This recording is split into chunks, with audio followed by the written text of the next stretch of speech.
câta fericire care viața vreau să-mi ofere mie. Să am cel mai frumos copil din lume și o nevastă bună ca tine, ce-ar face orice pentru mine.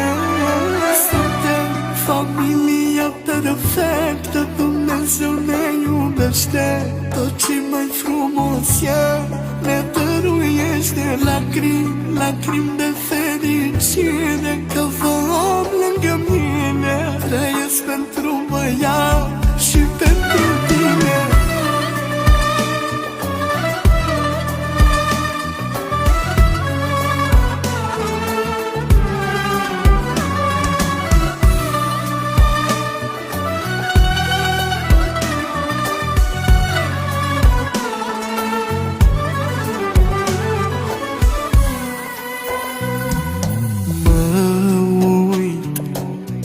Cât a crescut băiatul meu,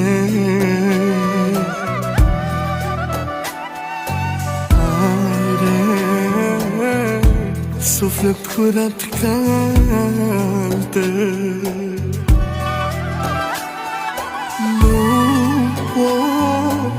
Nu pot să spun câtă iubire simt pentru el și pentru tine. Vă pun mai presus decât mine.